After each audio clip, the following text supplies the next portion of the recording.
హల్లెలూయా, హల్లెలూయా. మన ప్రభువును ప్రియ రక్షకుడైన యేసుక్రీస్తు ప్రభుల వారి అతి శ్రేష్టమైన పరిశుద్ధమైన ఘనమైన నామంలో ఈ కుటుంబ ఆశీర్వాద ప్రార్థన కూడికలో పాలువంపులు పొందిన దేవుని బిడ్డలైన మీ అందరికీ వందనాలండి. అందరికీ వందనాలు. నన్ను ప్రేమతో ఆహ్వానించినటువంటి దేవుని తోటలో జత పనివారమైన సహోదరులు నన్ను ప్రేమతో ఆహ్వానించారు. దేనిలోనూ ఎక్కువ కాదు, పరిచర్యలో కానీ, సేవలో కానీ, అనుభవంలో కానీ దేనిలోనూ ఎక్కువ కాదు. కానీ దేవుని ప్రేమను బట్టి నన్ను ప్రేమతో ఆహ్వానించిన అయ్యగారికి హృదయపూర్వకమైన వందనాలు, అలాగే అమ్మగారికి హృదయపూర్వకమైన వందనాలు తెలియజేసుకుంటున్నాను. ఈ దినాన దేవుని వాక్యాన్ని వినే ముందు ఒక చిన్న పల్లవి పాడుకొని మనం దేవుని మాటలు ధ్యానం చేసుకుందాం. మూడు బారిన జీవితాలను చిగురింప చేయగలవు నీవు.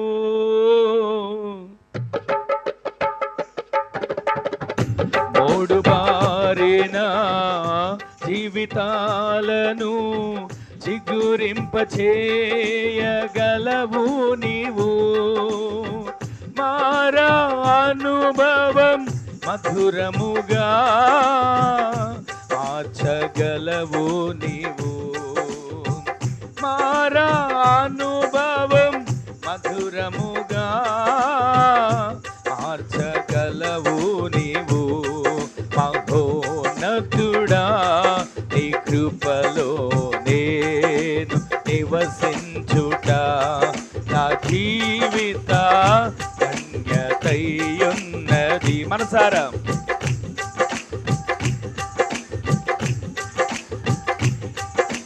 నివసించుట మహోన్నతుడా నీ కృపలో నేను నివసించుట. మహోన్నతుడా నీ కృపలో నేను నివసించుట నా జీవిత ధన్యతయున్నది. ఆకువాడగా ఆత్మఫలములు ఆనందముతో ఫలించనా. ఆకువాడగా ఆత్మఫలములు ఆనందముతో ఫలించనా. జీవజలముల ఊటయైనా నీ ఓరణ నన్ను నాటిదివా. జీవజలముల ఊటయైనా నీ ఓరణ నన్ను నాటిదివా. మహోన్నతుడా నీ కృపలో నేను నివసించుట నా జీవిత ధన్యతయున్నది. మహోన్నతుడా నీ కృపలో నేను నివసించుట. మహోన్నతుడా నీ కృపలో నేను నివసించుట. మహోన్నతుడా నీ కృపలో నేను నివసించుట నా జీవిత దయ్యున్నది. వాడబారని స్వాస్థ్యము నాకై పరమందు దాచి ఉంచితివా. మనసారా పాడండి.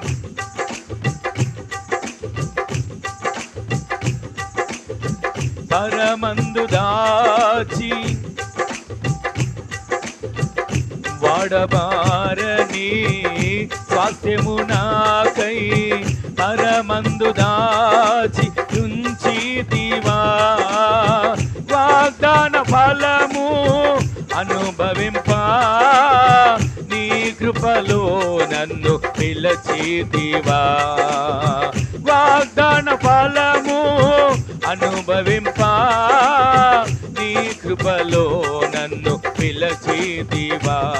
మహోన్నతుడా నీ కృపలో నేను నివసించుట నా జీవిత దయ్యున్నది. మహోన్నతుడా నీ కృపలో నేను,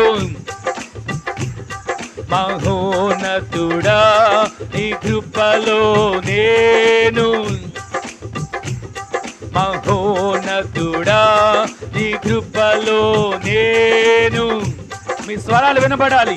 మహోన్నతుడా నీ కృపలో నేను, మహోన్నతుడా నీ కృపలో నేను నివసించుట నా జీవిత ధన్యతయున్నది. నా జీవిత ధన్యతయున్నది. మహోన్నతుడా మహోన్నతుడా మహోన్నతుడా మహోన్నతుడా మహోన్నతుడా మహోన్నతుడా మహోన్నతుడా మహోన్నతుడా మహోన్నతుడా. మనసారా మహోన్నతుడా మహోన్నతుడా మహోన్నతుడా మహోన్నతుడా మహోన్నతుడా మహోన్నతుడా మహోన్నతుడా మహోన్నతుడా మహోన్నతుడా మహోన్నతుడా మహోన్నతుడా నీ కృపలో నేను నివసించుట నా జీవిత ధన్యతయున్నది. నా జీవిత ధన్యతయున్నది.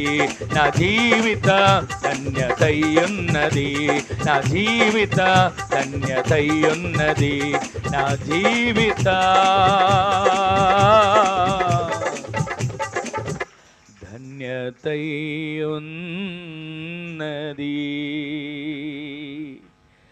మహిమగల మా తండ్రి, మీ పాదాల చెంతకు చేరుతున్నామయ్యా. ఈ విధంగా నీ సన్నిధిలో మేమందరము కలిసి నీ నామాన్ని మహింపరచుకోవడానికి, నీ సన్నిధిలో మనసారా మేము ఆరాధించుకోవడానికి ఈ విధమైనటువంటి భాగ్యాన్ని, కృపను మీరు మా అందరికీ దయచేసినందుకు మీకు వందనాలయ్యా. మరొక్కసారి ఇదిగో నాయన ఈ పరిచర్యను బట్టి నాయన, ఇదిగో సేవను బట్టి అయ్యా, సేవకులను బట్టి, సేవకురాలను బట్టి, కుటుంబాన్ని బట్టి, సంఘ బిడ్డలను బట్టి సన్నిధిలో ప్రార్థిస్తున్నాం అయ్యా. ప్రతి నెల ఈ విధంగా నా తండ్రి అయ్యా, ఈ 3వ సోమవారం ఈ విధంగా కుటుంబ ఆశీర్వాద కూడిక, ప్రార్థన కూడిక జరుగుతూ ఉండగా నీ బిడ్డలందరి కుటుంబాలు యేసు నామములో ఆశీర్వదించబడును గాక. సంఘం క్షేమాభివృద్ధి నొందును గాక. సంఘంలో నూతన ఆత్మలు చేర్చబడుదురు గాక. ఉన్నటువంటి ప్రతి ఒక్కరు కూడా ఆత్మీయతలో బలపరచబడుదురు గాక. గొప్ప కార్యములు జరిగించమని వేడుకుంటున్నాం నా తండ్రి. ఈ రాత్రి ఇంతవరకు కూడా నాయన ప్రారంభ ప్రార్థన మొదలుకొని పాడిన పాటలు అయ్యా, జరిగిన ఆరాధన అంతటి కూడా మీ నామాన్ని మీరు మహిమకరంగా జరిగిస్తూ వచ్చారు. ఈ సమయంలో మీ దాసుడు నిలబడబోతుండగా నాతో మాతో మీరు మాట్లాడండి ప్రభువా. అయ్యా, ప్రతి ఒక్క మాట జీవంతో పొదిగిన మాటగా మీరు మార్చండి తండ్రి. ప్రతి ఒక్క మాట ప్రతి వారి ప్రాణ ఆత్మదేహాలు తెప్పరిల్లే మాటగా మీరు మార్చండి అయ్యా. కృంగిన వారు లేపబడే మాటగా మీరు మార్చండి అయ్యా. అయ్యా, ప్రతి ఒక్కరు కూడా నాయన నీ మాట ద్వారా బలము పొందినట్లుగా, నీ మాట ద్వారా ప్రతి వారికి క్షేమము కలుగునట్లుగా, నీ మాట ద్వారా ప్రతి ఒక్కరికి అభివృద్ధి కలుగునట్లుగా సహాయం చేసి విత్తబడే ప్రతి ఒక్క మాట ప్రతి వాని హృదయాలలో నీరు గట్టి ఫలభరితంగా మీరు మార్చబడినట్లుగా కృప చూపించండి. కార్యాలు చేసి మీరు మహిమను పొందమని సేవకును ఒట్టివాడు మట్టివాడు నాయన అయినా నీ సిలువు చాట మరుగు చేసుకుని 7 ఆత్మ అగ్నిభిషేకంతో నింపి మీరే బలపరిచి మాట్లాడమని స్తుతి చెల్లిస్తూ మీ చేతులకు అప్పగిస్తూ ఘనత మహిమ ప్రభావాలు మీకు ఆరోపించుకుంటూ నజరేయుడైన యేసుక్రీస్తు పరిశుద్ధమైన శక్తిగల నామంలో స్తుతించి ప్రార్థించి అడిగి వేడుకొని పొందుకొని ఉన్నాము పరమ తండ్రి. ఆమేన్ ఆమేన్. దయచేసి అందరూ కూర్చున్న మనందరం కూడా దేవుని మాటలు మనం జాగ్రత్తగా ఆయన సన్నిధిలో మనం ధ్యానం చేసుకుందాం. ఈ పూట నేను సమయాన్ని పోనివ్వకుండా క్లుప్తంగా మీకు ఒక విషయాన్ని జ్ఞాపకం చేస్తాను. ఒకసారి అందరం కూడా ఇర్మియా ప్రవచన గ్రంథం 31వ అధ్యాయం 13వ వచనంలో రాసిన మాటను ఒకసారి అందరం కూడా ధ్యానం చేసుకుందాం. చూడండి. వారి దుఃఖమునకు ప్రతిగా సంతోషమిచ్చి వారిని ఆదరించెదను, విచారమును కొట్టివేసి నేను వారికి ఆనందమును కలుగజేతును. దేవునికే మహిమ కలుగునుగాక. ఈ రాత్రి ఈ కుటుంబ ఆశీర్వాద ప్రార్థన కూడికలో పాలుపంపులు పొందిన మనందరికీ ప్రభువు మన నోటిండా నవ్వు కలుగు చేయునుగాక. కుటుంబాలకు క్షేమాన్ని కలుగు చేయునుగాక. ఆధ్యాత్మికంగా ఆత్మీయంగా బలపరచబడగలిగే కృపను ప్రభు మనందరికీ దయచేయునుగాక. ఈ రోజున ఇక్కడ నిలబడడానికి ఏదో గొప్పనో తెలివి కలిగిన వాడినో అని కాదు, కానీ కేవలం దేవుని కృప. మీ సేవకులు, మిమ్మల్ని నడిపిస్తున్నటువంటి సేవకులు మరింత బలమైనటువంటి కృపతో నింపబడి ఈ సంఘాన్ని కృప కలిగిన రెక్కల నెల భద్రపరచగలిగేట్లుగా ఆయన ప్రార్థన ద్వారా ఈ సంఘాన్ని ఆయన కాస్తూ దేవుని సన్నిధిలో అప్పగిస్తూ ప్రతిరోజు మీ కుటుంబాల క్షేమం కొరకు ప్రార్థన చేస్తూ ప్రతిరోజు మీకోసం పరితపించేటట్లుగా ఆయన పడిన ప్రయాస వ్యర్థము కాక మీ కుటుంబాలన్నీ దేవుని రాకడ కొరకు సిద్ధపడగలిగిన వారిగా మార్చబడుదురుగాక. అక్కడ రాసిన చదివిన మాటను మనం ధ్యానం చేస్తే, వారి దుఃఖమునకు ప్రతిగా సంతోషమిచ్చి వారిని ఆదరింపజేస్తాను. ఇక్కడ మనం కూర్చుని మనందరం ఈ కూడికలో పాలుబొంపులు పొందిన మనందరం ప్రతి ఒక్కరం కూడా ప్రతిరోజు నేను సంతోషంగా జీవిస్తున్నానండి, నాకు ఏ లోటు లేదండి, ఏ కష్టం నాకు తెలియదండి, ఏ బాధ నాకు తెలియదండి, అసలు దుఃఖం అంటేనే నాకు తెలియదండి అని అనుకునే వాళ్ళగా జీవిస్తుంటాం. కానీ ప్రతి ఒక్కరి జీవితంలో ఏదో ఒక కారణం, ఏదో ఒక సమస్య, ఏదో ఒక కన్నీరు, ఏదో రకమైన ఇబ్బంది ప్రతి మనిషిని ప్రతిరోజు కూడా పట్టి పీడిస్తూ ఆత్మీయ జీవితంలో ఎదుగుతూ నడిపించబడుతున్న వ్యక్తులను ఆ ఆత్మీయ జీవితం నుంచి తొట్టిలింప చేయాలని, ఆత్మీయ జీవితం నుంచి పడగొట్టాలని ఎన్నో రకాలుగా దుఃఖాలు కారణాలకు వస్తుంటాయి. సరే, ఈ దుఃఖం దేవుడిచ్చాడా? ఈ దుఃఖం దేవుడు కలుగు చేశాడంటే దుఃఖాన్ని దేవుడు కలుగు చేయలా. మనిషి దేవుడిచ్చినటువంటి ఆ క్రమాన్ని అతిక్రమించి దేవుడిచ్చిన జీవాన్ని పోగొట్టుకొని దుఃఖానికి కారణంగా పరిస్థితులు మార్చుకున్నాడు. అయితే ఈ రోజున మనం ధ్యానం చేస్తున్న మాట ఏంటంటే, వారి దుఃఖమునకు ప్రతిగా నేను సంతోషమిచ్చి వారిని ఆదరింపజేస్తా. ఈ చదివిన మాటలు మనం గమనిస్తే ఇక్కడ కూర్చుని ఉన్న మనందరం నాకు ఏ దుఃఖం లేదు అన్నట్లుగా కనబడతాం. ఇప్పుడు ఎవరికి వారిని పలకరించి ఒకళ్ళు లేపి నిలబెట్టి, ఏమన్నా మీకు ఏమన్నా దుఃఖం ఉందా, ఏమన్నా పరిస్థితి ఏమైనా ఇబ్బంది ఉందని అడిగి అనుకోండి, నాకేం పర్లేదండి, నాకు అసలు దుఃఖం లేదండి అంటాం. అసలు నాకు ఏ దుఃఖం లేదండి అని చెప్తాం పైకి, కానీ అద్దెకు తెచ్చుకున్న నవ్వుని ముఖం మీద పెట్టుకొని నాకు ఏ దుఃఖం లేదన్నట్టుగా జీవిస్తుంటాం. ప్రతిరోజు ఏదో ఒక దుఃఖం, ప్రతిరోజు ఏదో ఒక పోరాటం, ప్రతిరోజు ఏదో ఒక సమస్య, ప్రతిరోజు ఏదో ఒక ఆటంకం. పని ప్రారంభిస్తాం, ముందుకు వెళ్ళక సగం ఆగిపోయి ఇబ్బంది పడుతుంటాం. ఏదో ఒక పనిలో ఈ ఉద్యోగులు ముందుకు వెళదామని అనుకుంటాం, అక్కడికి వెళ్ళిన తర్వాత ఏదో ఒక సమస్య ఆటంకం వచ్చి దానిలో ఇబ్బందులు. ఈ రోజున ప్రతి మనిషి, చిన్న పిల్లలు మొదలుకొని చదువుకునే వారిని మొదలుకొని కుటుంబాలుగా కట్టబడిన వారందరి వరకు కూడా దుఃఖం అనేది వారితో సహజీవనం చేస్తుంది. ఇంట్లో వెండున్నా లేకపోయినా, బంగారం ఉన్నా లేకపోయినా, స్థలం ఉన్నా లేకపోయినా, సంపాదన ఉన్నా లేకపోయినా, మనిషికి ప్రతిరోజు కూడా కలిసి జీవించేది ఏదైనా ఉందంటే దుఃఖం. ఎప్పుడు నేను దుఃఖపడలేదు అన్నవాళ్ళు ఎవరైనా ఉంటే చెప్పండి. నేను ఏ రోజు దుఃఖపడలేదండి, నాకు అసలు దుఃఖం అంటే తెలియదండి అనేవాళ్ళు ఉంటారా? ఏ రోజైనా దుఃఖం ప్రతిరోజు పక్కనే ఉంటుంది. కానీ ఒక మాట చెప్తున్నాను వినండి, ఆ దుఃఖమునకు ప్రతిగా దేవుడు రెట్టింపు సంతోషాన్ని మిమ్మల్ని ఆదరించబోతున్నాడు. ఏ దుఃఖాలు ఈ 2026 సంవత్సరం ఈ మార్చి నెల ఈ తారీఖు వరకు, ఈ 16వ తారీఖు వరకు వెంటాడినయో, ఈ కుటుంబ ఆశీర్వాద కూడికలో మీరు పాలుపంపులు పొంది వెళుతుండగానే మీరు మీ ఈ గుమ్మంలో అడుగు పెట్టక మునిపే నా దేవుడు మీకున్న దుఃఖాలన్నింటినీ కొట్టివేయునుగాక, మీకున్న సమస్యలన్నింటినీ నా దేవుడు పరిష్కరించునుగాక. ఇది నా మాట కాదు, నేను చెప్తే ఏం జరగదు. మహిమ కలిగిన దేవుడు మీ పట్ల కార్యాలు ప్రారంభించాలి. ఇంతకీ ఈ దుఃఖము సంతోషంగా మార్చబడాలంటే, విచారము ఆనందంగా మార్చబడాలంటే ఏం చేయాలో కొన్ని విషయాలు మీకు జ్ఞాపకం చేస్తా. 3 విషయాలు నేను క్లుప్తంగా మీకు జ్ఞాపకం చేసి ప్రార్థన చేస్తా. 10 ముగిస్తానని అయ్యగారు చెప్పారు కదా, నేను ఆ సమయాన్ని ముగిస్తాను. ఒక్క మాట మీకు జ్ఞాపకం చేస్తున్నాను. ప్రతి వారి దుఃఖం, ఈరోజు వాక్యం తీశారు మీరు, 31వ ఇర్మియా ప్రవచన గ్రంథం 13 వచ్చిన తీసుకుంటే మరొకసారి చదవండి ఆ మాట. వారి దుఃఖమునకు ప్రతిగా సంతోషమిచ్చి వారిని ఆదరించెదను, విచారము కొట్టివేసి. అందరు చూసారా మాట? బైబిల్ తీసిన వాళ్ళందరూ అక్కడ చేయబెట్టి ఆమెను చెప్పండి. చెప్పరండి, అనుమానంగా ఉందా? దేవుడు కార్యం చేయడానుకుంటున్నారా? దేవుడు ఆయన సమస్తం చేయగలిగిన వాడు. ఆయన కార్యం చేయబడిన కారణం అంటే చెప్పనా? మనం విశ్వసించకపోవటం, దేవుని మీద మనం ఆధారపడకపోవటం. ఏమండి, మందిరానికి వెళ్ళాను, నా దుఃఖం మారలేదండి, ప్రార్థన చేశాను, నా పరిస్థితి మారలేదండి, ఎన్నో దాన ధర్మాలు చేశాను కానీ నాకున్నటువంటి ఈ స్థితి పోలేదండి అని మనం కురింగిపోతుంటాం.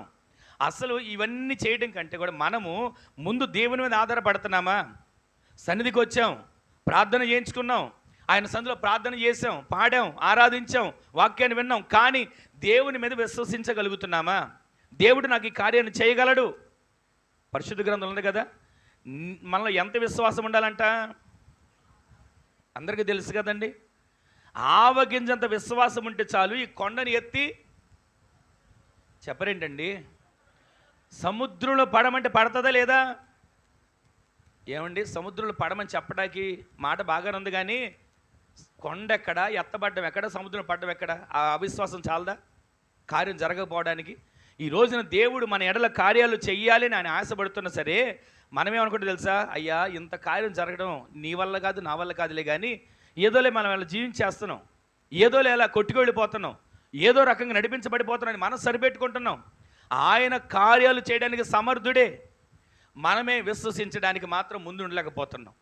ఈ రోజున దేవుని మాటలు వింటున్న మన జీవితంలో వారి దుఃఖమునకు ప్రతిగా సంతోషమిచ్చి వారిని ఆదరిస్తాను. ఎన్నోసార్లు ఈ మాటలు అయ్యగారు మీకు జ్ఞాపకం చేస్తూ ఉంటారు, కానీ మరొక్కసారి ఈ రాత్రి ఈ మాట మనం ధ్యానం చేస్తుండగా, ఈ సంవత్సరం 2026 సంవత్సరంలో ఈ 3వ నెల ఈ 16వ తారీఖు మీరు ప్రార్థన చేసుకోండి. ఈ రోజు నుంచి ప్రతి అననుకూల పరిస్థితులను దేవుడు కొట్టివేయబోతున్నాడు. మీ కుటుంబాలు ఎదురవుతున్న ప్రతి సమస్యను దేవుడు తొలగించబోతున్నాడు.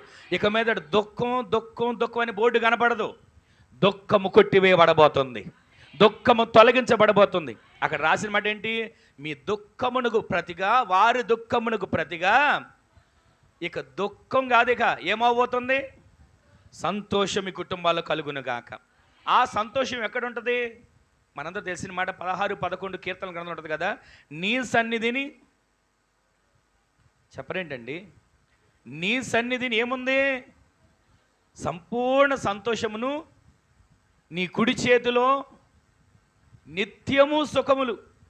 అంటే సుఖ సంతోషాలు మనం అనుకుంటాం కట్టుకున్న ఇంట్లో ఉంటుంది, మనం అనుకుంటాం కదులుతున్న కారులో ఉంటాయి, మనం అనుకుంటాం అందరు పొగిడితే ఉంటాయి, మనం అనుకుంటాం రకరకాలుగా సుఖ సంతోషాలతో వర్ధిల్లండి అని దీవిస్తారు కదా, దానిలో ఉంటుంది అనుకుంటున్నాం. కానీ నీ కుటుంబం, మన కుటుంబాలు దీవించబడాలంటే దేవుని సన్నిధిలో నీవు ప్రతిరోజు కనబడి వ్యక్తిగా మార్చబడదువుగాక. ఆయన సన్నిధిలో నీవు కనబడితేనంట ఆయన నీ కోసం సుఖమును సంతోషాన్ని ఇవ్వడానికి సిద్ధంగా ఉంటాడు. అయ్యా నీ సన్నిధికి రావడానికి నాకు ఓపిక లేదు, కానీ ఆ సుఖము సంతోషం ఏదో నా ఇంట్లోకి ఇచ్చే, నేను అక్కడ అనుభవిస్తా, నేను అక్కడ పొందుకుంటా అని అంటే కుదరదు. దేవుని సన్నిధిలో ఉన్న ఆ సంపూర్ణ సంతోషం, ఆ సంపూర్ణమైనటువంటి కుడి చేతిలో నిత్య సుఖములు మనందరం పొందుకునేట్లుగా ప్రభు సహాయం చేయునుగాక. అక్కడ మనం చదువుతున్న మాట, వారి దుఃఖమునకు ప్రతిగా సంతోషం ఇచ్చి వారిని ఆదరించెదను. ఇంకొక మాట ఉంది, విచారమును కొట్టివేసి నేను వారికి ఆనందం కలుగజేస్తాను. ఒక మాట చెప్తాను, ఇక్కడ కూర్చున్నాం, ఏదో ఒక విచారంతో ఆలోచిస్తుంటాం, మందిరంలోనే ఉంటాం, ప్రార్థనలోనే ఉంటాం, వాక్యం వింటున్నట్లుగానే ఉంటాం. విచారం మనిషిని కదిలిస్తూ ఉంటుంది, విచారంతో ఆలోచనలు పడిపోతాం. వాక్యం వింటానే ఉంటాం కానీ మాట మదిలోకి వెళ్ళదు. నీ మనసులోని విచారం తొలగించబడాలంటే, మనుషులు ఒక మాట అంటారు కదా లోకంలో, మామూలుగా తగిలిన గాయానికైనా మందు ఉంటుంది, కానీ మనసులో ఉన్న విచారానికి మందు ఉంటుంది అంటండి. ఆ మందు ఏంటి చెప్పనా? నీవు ప్రతిరోజు దేవుని వాక్యాన్ని చదివే వ్యక్తిగా మార్చబడదువుగాక, వాగ్దానాన్ని విశ్వసించే వ్యక్తిగా మార్చబడదువుగాక. ఇక్కడ రాసిన ప్రతి మాట మన జీవితాల్లో వారి దుఃఖమునకు ప్రతిగా సంతోషం, విచారమును కొట్టివేసి ఆనందం మన జీవితంలో కలగాలంటే 3 కార్యాలు చేయాలి. ఆ 3 కార్యాలు మీకు క్లుప్తంగా నేను జ్ఞాపకం చేసి ప్రార్థన చేస్తాను. అదే 31వ అధ్యాయం ఒకసారి 10వ వచనం చదవండి. ఇర్మియా ప్రవచనం కదా 31వ అధ్యాయం. జనులారా చాలండి, విచారమును కొట్టివేసి ఆనందం కలుగు చేయాలన్నా, వారి దుఃఖమునకు ప్రతిగా సంతోషం కలగాలన్నా మీరు చేయాల్సిన మొదటి పని చెప్తున్నాను, వినండి. అక్కడ రాసిన మాట, జనులారా యెహోవా మాట వినుడి. ఏం వినాలి? యెహోవా మాట వినంటే డైరెక్ట్గా దేవుడు వచ్చి మనతో మాట్లాడతాడా? చెప్పరేంటండి. ఇశ్రాయేలు ప్రజలు అంటారు, దేవుడు ఒక దినాన్ని దిగొచ్చి మాట్లాడుతూ ఉంటుంటే వాళ్ళు కంగారు పడిపోయి చాటుకు వెళ్ళిపోయి ఆయన ఉరుముల ధ్వనిలో నుంచి, ఆ మెరుపుల ధ్వనిలో నుంచి, ధూమము లేపబడగా ఆయన ధ్వనిలో స్వరంతో మాట్లాడుతుంటుంటే ఇశ్రాయేలు ప్రజలందరూ అంటారు, అయ్యా మోషే, దేవుని స్వరాన్ని విని మేము బ్రతకలేం, దేవుని స్వరాన్ని వింటే ఇక మేము భూమి మీద నూకలు చెల్లిపోతాయి, మేము చాటునుంటాం, నీవు దేవుని స్వరాన్ని విని అది మాకు బోధించు అని మోషేతో అంటున్నారండి. ఈ రోజున దేవుని మాట వినాలి అని వింటున్నాం కదా, అక్కడ రాసింది మాట, జనులారా యెహోవా మాట వినండి. అంటే దేవుని మాట వినడం అంటే డైరెక్ట్గా దేవుడు నాతో నీతో మనతో మాట్లాడతాడండి. దేవుడు మనతో మాట్లాడేది ఎలా మాట్లాడదు చెప్పనా? ఆయన ఎన్నుకొనినా, ఆయన ఏర్పరచుకొనినా, ఆయన నియమించుకొనినా తన దాసుని నిలబెట్టుకొని ఆనాడు మోషేని ఎందుకు పిలిచాడు? ఇశ్రాయేలు ప్రజలను ఆయనే కనాను దేశానికి ఐగుప్తు నుంచి విడిపించి తీసుకుని వెళ్ళొచ్చు, కానీ మోషేని ఎందుకు నియమించుకున్నాడంటే ఆయన డైరెక్ట్గా తీసుకొచ్చి చెప్తే వీళ్ళు భయపడిపోతున్నారు. అయ్యా మోషే గారు, ఆయన స్వరం మేము వింటే మేము బ్రతకం, మీరు ఆయన మాట వినండి, మాకు చెప్పండి, మేము ఆ ప్రకారంగా నడుస్తాం అని అంటున్నారు. ఇక్కడ మనం చదివిన మాట యెహోవా మాట వినాలి. కొన్ని విషయాలు మీకు జ్ఞాపకం చేస్తాను. యెహోవా మాట వినడం అనంటే దేవుని సేవకుని మాట వినేవారిగా మార్చబడుదురుగాక. ఎవరి మాట వినాలి? మనం దేవుని సేవకుని మాట వినాలి. ఇందాక చెప్తున్నారు కదా అయ్యగారు, ఆయన మాట మనం వింటేనటండి మనం ఆశీర్వదించబడతాం. ఆయన చెప్తే నేను వినేదేంటి? ఆయన వయసు ఎంత, మా వయసు ఎంత, ఆయన అనుభవం ఎంత, మా అనుభవం ఎంత, ఆయన స్థితి ఏంటి, మా స్థితి ఏంటి అని అనుకుంటే దేవుడు మనల్ని ఉన్నతమైన స్థితిలోకి నడిపించలేడు. మనము చెప్పేది చిన్నవాడైనా పెద్దవాడైనా అక్కడ దేవుడు నియమించుకున్న సేవకుడు, అక్కడ దేవుడు ఏర్పాటు చేసుకున్న సేవకుడు, ఆయన నోటి బోరగా వాడబడే సేవకుడు, ఆయన ప్రతిధ్వనిని మీకు తెలియజేసే సేవకుడు, ఆయన మాట మీరు వింటే మీ దుఃఖముకు ప్రతిగా సంతోషం దేవుడు ఇవ్వబోతున్నాడు. ఆమెను చెప్పండి. ఆయన మాట, సేవకుని మాట మీరు వింటే మీ విచారమును కొట్టివేయబడి దేవుడు ఆనందాన్ని కలుగు చేయబోతున్నాడు. ఈరోజు నీ మాటలు వింటున్న మన జీవితంలో సేవకుని మాట మనం వినాలండి. సేవకుని మాట మనకు లోబడాలి. కొన్నిసార్లు సేవకుని మాటను పెడచొని పెడతాం. ఆయన చెప్తే నేను ఏంటి అని అనుకుంటాం, కానీ నేను చెప్పేది ఎవరి మీద కోపంతోనో బాధతోనో కాదండి. దేవుని సన్నిధిలో మనము ఆనందించాలంటే, మన కుటుంబాలు సంతోషంగా దీవించబడాలంటే, మన చేతి పనులు ఆశీర్వదించబడాలంటే, మన కుటుంబాలు ప్రతిరోజు కూడా ఆత్మీయతలు బలపరచబడి ఉన్నతమైన రాజ్యము కొరకు, ఆయన పరలోక రాజ్యం కొరకు సిద్ధపడగలిగిన వారికి మార్చబడాలంటే మనము దేవుని సన్నిధికి వెళ్ళిన మనము, ప్రార్థన చేస్తున్న మనము, వాక్యం వింటున్న మనము అక్కడ నిలబడిన సేవకుని మాట వినేవారిగా మార్చబడుదుము గాక. ఇంకొక మాట మీకు జ్ఞాపకం చేయనా? ద్వితీయోపదేశకాండం 28వ అధ్యాయంలో మొదటి వచనంలో ఒక మాట ఉంటుంది. ఏముంటుంది అక్కడ? నీవు నీ దేవుడైన యెహోవా మాట ఎలా వినాలంటండి? శ్రద్ధగా వింటే. నీవు నీ దేవుడైన యెహోవా మాట శ్రద్ధగా విని ఆ విధంగా నీవు జీవిస్తే, నేడు నేను నీకు ఆజ్ఞాపించుచున్న ఆయన ఆజ్ఞలన్నిటినీ అనుసరించి నడుచుకుని ఎడల భూమి మీద నున్న సమస్త జనముల కంటే నిన్ను హెచ్చించబోతున్నాడు. గట్టిగా దేవుని స్తోత్రం చెప్పండి. హల్లెలూయా. దేవుని మాట వింటే హెచ్చిస్తాడా? వినకపోతే హెచ్చిస్తాడా? ఇక్కడున్న మనందరం దేవుని మాట వింటున్నామా? వింటలేదా? ఎవరంటారు వింటలేదని? దేవుని మాట ప్రతిరోజు మనం లోబడాలి. అలాగే సేవకుని మాట కూడా లోబడాలి. ఈరోజు నేను మీకు జ్ఞాపకం చేసే ఒక మాట ఏంటంటే, ఆయన సన్నిధిలో చేరిన మనం ఏ దుఃఖాలతో వస్తున్నామో, కలవరాలతో వస్తున్నామో, కన్నీళ్లతో వస్తున్నామో, వ్యాధులతో వస్తున్నామో, బాధలతో వస్తున్నామో, అక్కడ మందిరపు గుమ్మలు అడుగు పెట్టగానే ఆయన సన్నిధిలో ఉన్నటువంటి సంపూర్ణ సంతోషం, ఆయన కుడి చేతిలో నిత్య సుఖాలు పట్టుకొని మన మీద కుమ్మరించడానికి ఇక్కడ నిలబడిన సేవకుని పైన ఆయన అభిషేకం ఉంచి వచ్చిన మనతో మాట్లాడని దేవుడు సిద్ధపడతాడు. ఆ మాట ప్రకారంగా మనం వింటే, ఆ మాట ప్రకారం నడిస్తే, ఆ మాట ప్రకారం జీవిస్తే, ఆ మాట ప్రకారంగా మన ఆత్మ జీవితాన్ని కట్టుకుంటే ఈ భూమి మీదనున్న సమస్త జనముల కంటే నిన్ను హెచ్చిస్తాడు. అక్కడ నిన్ను హెచ్చిస్తాడని ఉంది కదండి, మిమ్మల్ని లేదు కదా. చెప్పరేంటండి? నిన్ను అంటే ఎవరు వింటారో అది మీకు అర్థమైంది. ఇప్పుడు ఎవరు దేవుని మాటను, దేవుని సేవకుని మాటను వింటారో వారిని భూమి మీద ఉన్న సమస్త జనముల కంటే ఏం చేస్తాడు? ఆయన హెచ్చిస్తాడు. మరి మనం హెచ్చించబడాలంటే ఏం చేయాలి? హెచ్చించబడాలంటే ఆయన మాట వినాలి, దేవుని మాట వినాలి. ఆ దేవుని మాటను మోసుకొచ్చిన సేవకుని మాట కూడా వినేవారిగా మనం మార్చబడదుము గాక. మీకు కొన్ని విషయాలు మీకు జ్ఞాపకం చేస్తాను. ఇలాగే ఒక సేవకుడు దేవుని మాట విన్నాడు మొదట. ఆ దేవుని మాట విన్న సేవకుడు ఎలా నిలబడ్డాడంటే, రాజు ఎదుట నిలబడి అంటాడు, ఎవరి సన్నిధిని నేను నిలబడి ఉన్నానో, ఎవరి సన్నిధిని నేను ప్రార్థన చేస్తున్నానో, ఎవరి సన్నిధిలో నేను మోకరిస్తానో ఆ యెహోవా జీవము తోడు, ఇదిగో ఇది మొదలుకొని 3.5 సంవత్సరాల పాటు ఈ భూమి మీద ఏం పడదన్నాడు, వర్షము కానీ మంచు కానీ పడదన్నాడు. ఆ మాటని దేవుడు స్థిరపరిచాడా, స్థిరపరచలేదా? చెప్పింది ఎవరు? భూమి మీద ఉన్నటువంటి సేవకుడు, భూమి మీద ఉన్నటువంటి నరాలు ఆడుతున్న నరుడు. కానీ కార్యాన్ని చేసింది మహిమ కలిగిన దేవుడు. ఈ రోజున కుటుంబాలు ఆశీర్వదించబడాలంటే ఆ సేవకుని నోట వచ్చిన ప్రతి ఒక్క మాటని మీ కుటుంబాలు ఆస్వాదించే వ్యక్తులుగా మార్చబడుదురుగాక.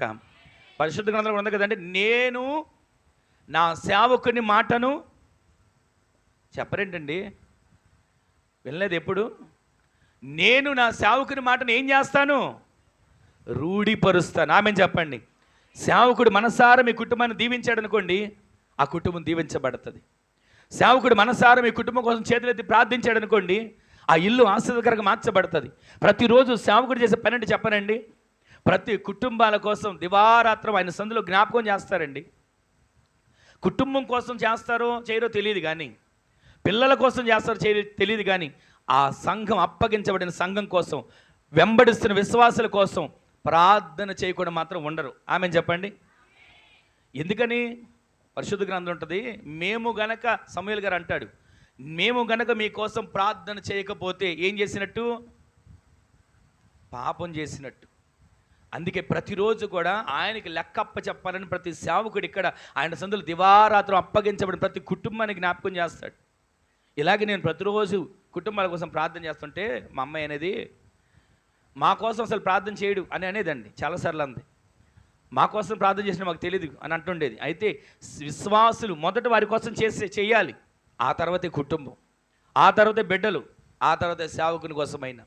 ఈ రోజున దేవుని సందులో ఒక సేవకుడు ఇక్కడ నిలబడినప్పుడు వెత్తబడుతున్న ప్రతి ఒక్క మాట, వెత్తబడుతున్న ప్రతి ఒక్క వాగ్దానం, వెత్తబడుతున్న ప్రతి ఒక్క ఆయన వాక్యము నీరుగట్టిన తోటగా మీరు మార్చబడుదురుగాక. వెత్తబడిన ప్రతి ఒక్క విత్తనాలు ఫలించి అభివృద్ధి చెందేట్లుగా మార్చబడునుగాక. ఏలే గారు అంటాడు, నేను ఎవరి సన్నిధిని నిలబడున్నానో ఆ యెహోవా జీవము తోడు, 3.5 సంవత్సరాలు భూమి మీద వర్షము కానీ మంచు కానీ పడదు అని అన్నాడు కదండి. అంత ప్రార్థన చేసిన తర్వాత ఊరంతా కరువు వచ్చేసింది. ఆ ఊరంతా కరువు వచ్చి పంటలు పండట్లా, పశువులకి గడ్డి లేదు, ఆ ఊళ్ళో తినడానికి తిండి కరువు అయిపోయింది. అలాంటి పరిస్థితులు దేవుడు అంటాడు, ఏలియా ఆకలితో ఇబ్బంది పడుతున్నావా, ఇదిగో కెరీతు వాగు దగ్గరికి వెళ్ళు, అక్కడ నిన్ను పోషిస్తా. కెరీతు వాగు దగ్గరికి వెళ్ళు, అక్కడ నీకు ఆహారం పెడతా. అయ్యా కెరీతు వాగు దగ్గర నేను ఎందుకు వెళ్ళాలి, అక్కడ నాకేం పెడతావు, అక్కడ నీళ్లు ఉంటాయి, ఆ నీళ్లతో నేనేం చేసుకుంటా అని అనాలి. కానీ సేవకుడు మారు మాట మాట్లాడకుండా అక్కడికి వెళితే, అక్కడికి వెళ్ళిన తర్వాత ప్రతిరోజు ఉదయమున సాయంత్రమున రొట్టె మాంసం సేవకునికి ఆహారంగా తీసుకురాబట్టి, సరే కొంతకాలానికి నీళ్ళు ఎండిపోయాయి. ఆ నీళ్ళు ఎండిపోయిన తర్వాత సేవకుడు ఏం చేయాలి, మరలా దేవుడిని అడగాలి. కానీ పరిశుద్ధ గ్రంథంలో ఏలియా గారు ఎక్కడ అడిగినట్లుగా కనపడదు, కానీ దేవుడే జోక్యం చేసుకుంటాడు. ఏలియా మరలా ఆకలిగా ఉందా, నీళ్ళు ఎండిపోయినాయని, వాగు ఎండిపోయిందని చెప్పి కంగారు పడుతున్నావా, నేను ఒక చోటకు నేను పంపుతాను, అక్కడికి వెళ్ళు. నువ్వు వెళ్తూ ఉండగా ఒక విధవరాలు కనబడుతుంది, కట్టెలు ఏరుకుంటూ ఉంటుంది. ఆ ఊర్లో ఆ విధవరాలకి నేను పోషిస్తా. అయ్యా ఏం మాట్లాడుతున్నారు, నువ్వు నీ మాట విని కదా నేను ప్రార్థన చేసి ఆకాశం మూయబడేట్లు చేసింది, నీ మాట విని కదా కెరీతు వాగు దగ్గరకు వచ్చింది, నీ మాట విని కదా మరలా నన్ను బయలుదేరి వెళ్ళమంటున్నావు, అక్కడ ఉన్నదే విధవరాలా, ఊరంతా కరువు ఉందా, నేను ఎలా పోషించబడతా అని అనాలి. కానీ బయలుదేరాడండి. ఒకసారి చూడండి, రాజుల మొదటి గ్రంథంలో 17వ అధ్యాయంలో ఒకసారి చూడండి. రాజుల మొదటి గ్రంథం 17వ అధ్యాయంలో 10వ వచనం చదవండి.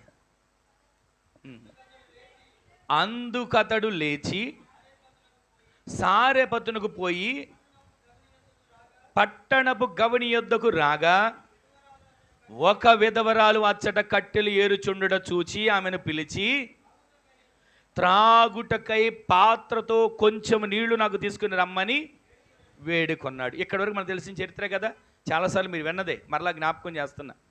ఇక్కడ రాసిన మాట ఏంటంటే, దేవుడు చెప్పిన మాట ప్రకారం వెళ్ళాడు, దేవుడు చెప్పిన మాట ప్రకారం బయలుదేరాడు. అక్కడికి వెళ్ళగానే కనబడింది విధవరాలు. ఈమె కాదా అని చెప్పి ఆలోచించుంటాడేమో. ఆమె దగ్గరికి వెళ్ళి అంటాడు, అమ్మా త్రాగడానికి కొంచెం నీళ్లు నాకు తీసుకురా అని వేడుకున్నాడంటే నాకు రాసిన మాట. ఆమె ఏమనాలి? ఏం మాట్లాడుతున్నావయ్యా నీవు? తాగడానికి నీళ్ళు ఎక్కడి నుంచి వస్తాయి? ఊరంతా కరువులో ఉంది, ఊరంతా ఎక్కడ చూసినా సరే కరువు వెలతాళం చేస్తుంది. ఏ ఇంట్లో చూసిన కరువు, ఏ కుటుంబంలో చూసిన కరువు, ఏ వ్యక్తులు చూసిన కరువు. ఇంత కరువులో మేము అల్లాడిపోతుంటే మా దగ్గరికి వచ్చి అసలు నీళ్ళే కరువై మేము బాధపడుతుంటే తాగడానికి నీళ్ళు తీసుకురమ్మంటావా అని అనాలి. కానీ ఆమె ఏమనుకోకుండా, అక్కడ చదవండి ఒకసారి, 11 వచ్చిన చదవండి. అది ఆమె నీళ్లు తేబోచుండగా మరలా పిలిచాడండి. మీకు అర్థమవుతుంది ఈ మాట? అసలు నీళ్ళే కరువు, కానీ ఆ నీళ్లు ఏదో రకంగా తెద్దామని చెప్పి ఆమె పాపము ప్రయత్నం చేసి వెళ్తుంది. వెళుతూ ఉంటుంటే మరలా పిలిచాడంట, అమ్మా ఒకసారి ఆగు, నీళ్లు తేవడానికి వెళ్తున్నావు, అదే చేత్తో ఏం తీసుకురమ్మంటున్నాడు? నాకు ఒక రొట్టె ముక్కను తీసుకురా. అసలు ఆమె పరిస్థితి ఏంటండి? కరువులో ఉంది, కష్టంలో ఉంది. ఆమెకున్న పరిస్థితి ఎలాంటిదంటే, ఆ పూటకి తన కుమారుడుకు తనకు రొట్టెలు చేసుకొని ఆ పూట తిని చనిపోదాం అనుకున్న పరిస్థితిలో ఉన్నారు. అప్పుడు ఆమె ఏమంటుంది ఒకసారి చూడండి. అయ్యా నీ దేవుడైన యెహోవా జీవము తోడు, తొట్టెలో పట్టెడు పిండియు నూనెయు అదే నా దగ్గర ఉంది. అసలు ఇంకా నా దగ్గర ఏమి లేదయ్యా, నా దగ్గర ఉంది ఇదే. నా దగ్గర ఏమైనా సమృద్ధి ఉందనుకుంటున్నావేమో, నా ఇంట్లో ఏమైనా వెండి బంగారం ఉందనుకుంటున్నావేమో, నా దగ్గర ఏమైనా ఆస్తి పాస్తులు ఉన్నాయి అనుకుంటున్నావేమో, నా దగ్గర ఏదైనా సంపాదన ఉందనుకుంటున్నావేమో, నా దగ్గర ఏమీ లేదు అని పాట పాడింది. ఈ రోజున మనల్ని ఒకవేళ సేవకులు అడిగాడు అనుకోండి, మందిరానికి ఎంత పని ఉంది, పరిచర్య చాలా ఉంది, మీరందరూ కూడా సహకరించాలి అంటే మీరు ఏమనుకుంటారు? మా పరిస్థితి సేవకులకు తెలియదా? అసలు మా పరిస్థితి తెలీదా? మేము ఏం చేస్తున్నాము, ఎంత కష్టపడుతున్నాం సేవకుడికి తెలియదా? ప్రతిరోజు మందిరం పని అంటాడు, ప్రతిరోజు ఈ పనులు పరిచర్య అంటాడు అని మనం అనుకుంటాడు. కానీ ఇక్కడ రాసిన మాట అని చెప్పనా, అసలు తాగడానికే నీళ్లు లేని పరిస్థితుల్లో, వర్షం లేక మంచు లేక పంటలు పండగ పశువులు గడ్డి లేక నానా బాధలు అక్కడ పడుతూ ఉంటే ఆయన వచ్చి అంటాడు, అమ్మ త్రాగడానికి కొంచెం నీళ్ళు. ఆమె తేవడానికి వెళ్తుంటాడు, అంటాడు కొంచెం అదే చేత్తో ఒక రొట్టె తీసుకురామ్మా, అదే చేత్తో కొంచెం ఆహారం తీసుకురామ్మా. ఆమె చెప్పుకుంటూ వచ్చింది, అయ్యా ఇది నా పరిస్థితి, ఇది నా పరిస్థితి, నా కుటుంబ పరిస్థితి. నా దగ్గర ఉంది పట్టెడు పిండి, కొంచెం నూనె బుడ్డిలో ఉంది, అది ఈ పూటకి నా పిల్లోడికి నాకు ఆహారం సిద్ధపరచుకోవాలని కట్టెలు ఏరుకోవడానికి వచ్చాను అయ్యా, అంతకు మించిన దగ్గర ఏం లేదు. ఇప్పుడు చదవండి అన్నమాట. అప్పుడు మరలా ఏమంటున్నాడు ఈ సేవకుడు? ఏమంటున్నాడండి, ఆమె ఇంత బాధ చెప్పింది, అప్పుడు ఏమంటున్నాడు? సర్లే అమ్మా నీ బాధలలో నువ్వు నాకు చెప్పావు, ఇక నా దగ్గర ఏమి ఇస్తావులే, సర్లే వెళ్ళు అని అన్నాడా? ఏమన్నాడు చదవండి. నేను చెప్పినట్టు నీవు చెయ్యి, నేను చెప్పినట్టు చెయ్యి, నీ దగ్గర పట్టెడి పిండే బుడ్డలో కొంచెం నూనె, కానీ నేను చెప్పినట్టు చేసి అందులో మొదట చేసిన అప్పమును నా దగ్గరికి తీసుకురా. దేవునికే మహిమ కలుగును గాక. ఈ మొదట చేసిన అప్పము నా దగ్గర తీసుకురానంటే ఆమె చేసి లోపలికి వెళ్ళి గబగబా హడావుడిగా పిండిని పిసికేసి నూనెని అంతా సిద్ధపరచుకొని రొట్టె కాల్చి తన కుమారుని పిలిచారే. ఆ బయట ఉన్న పెద్దానికి చెప్తే అర్థం కావట్లేదు, కానీ వయసు పెరిగింది కానీ ఆలోచన లేదు, నేను చెప్పిన పరిస్థితి వినిపించుకోవట్లా, నా బాధ ఇదని చెప్పిన అర్థం చేసుకోవట్లా, లోపలికి వెళ్ళి కొంచెం తీసుకురా, ముందు కొంచెం తీసుకురా అంటున్నాడు. ఆయన సంగతి తర్వాత చూసుకుంది, నువ్వు రారా అని పిల్లోడికి పెట్టుకుందండి. ఏమన్నా ఆ పిల్లోడికి కూడా ఏమి మాత్రం పెట్టకుండా ఈ వేసిన దాంట్లో మొదటి అప్పం తీసుకొచ్చి సేవకునికి పెట్టింది. దేవునికే మహిమ కలుగును గాక. ఆ సేవకుని పెట్టింది, తర్వాత వెళ్ళి చూస్తే చెప్పరేంటండి, అది చదవండి అన్నమాట.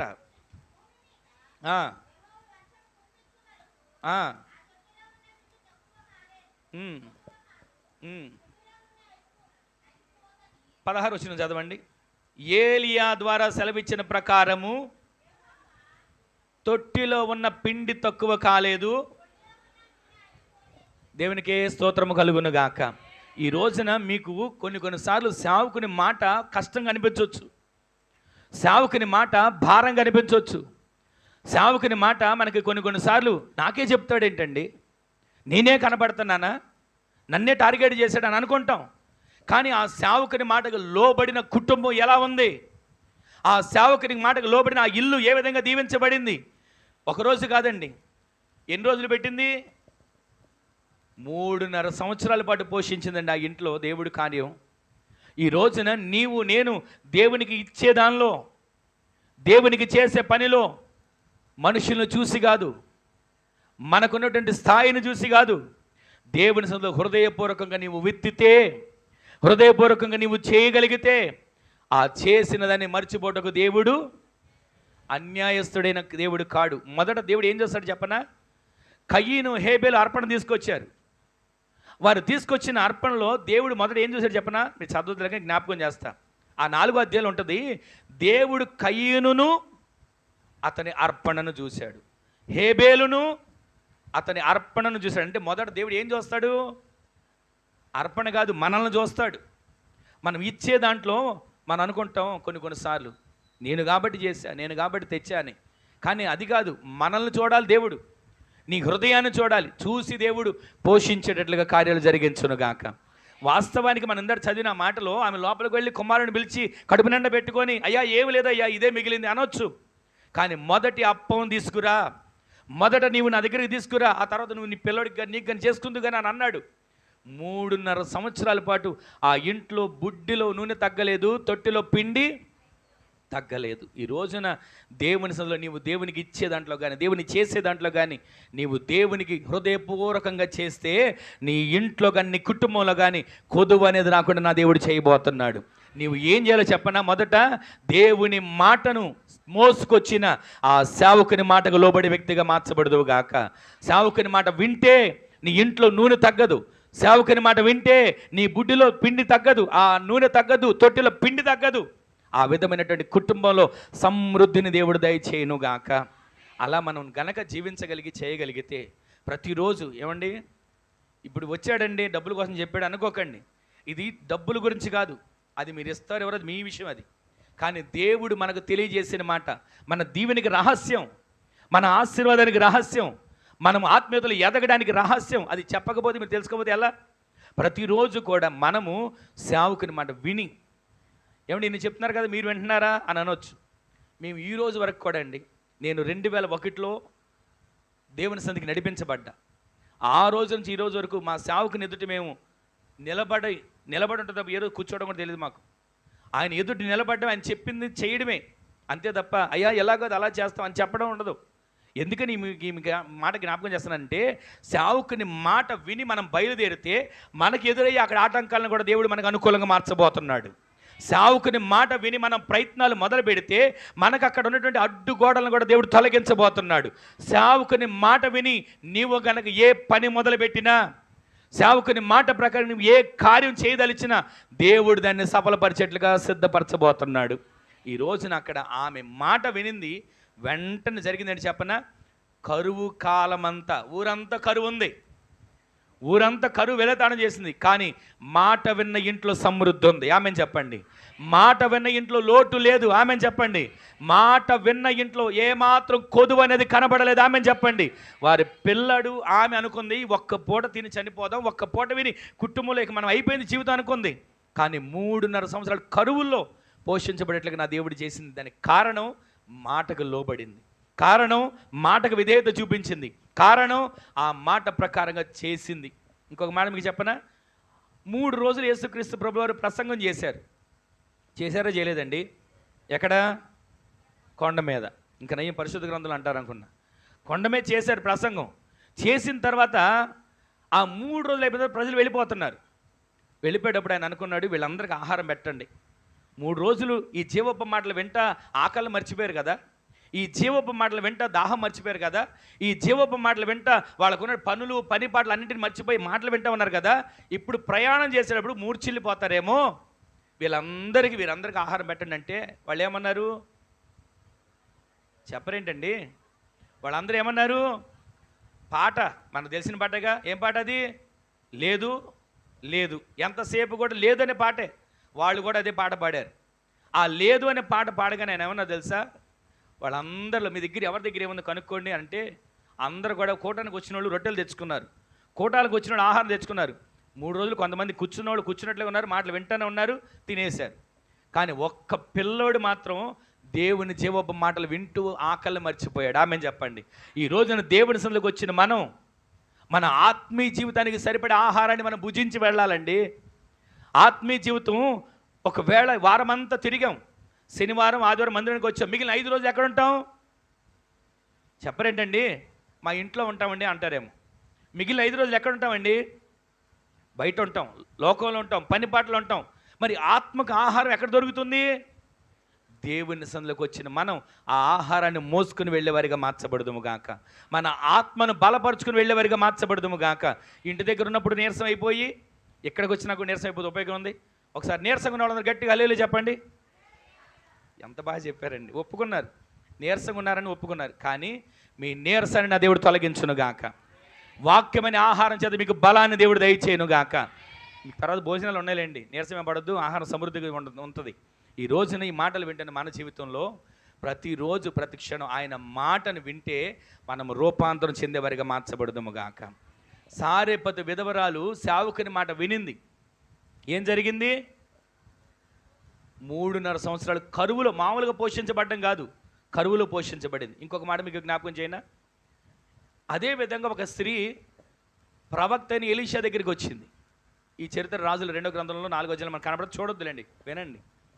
ఆ ప్రవక్తల శిష్యుల్లో ఒకని భార్య తన కుటుంబంలో ఉన్న కొరకు ప్రవక్త అయినటువంటి ఎలీషా దగ్గరికి వచ్చి తన గోడంతా చెప్పుకూడదు. అయ్యా, ఇదిగో అప్పుల పాలైపోయాం, పిల్లల్ని తీసుకెళ్ళిపోయే పరిస్థితి వచ్చింది, మీరు నాకు ఏదైనా సహాయం చేస్తారా? డబ్బుగా కానీ బంగారంగా కానీ రాజు దగ్గర పలుకుబడిగా కానీ ఇవేం అడగల.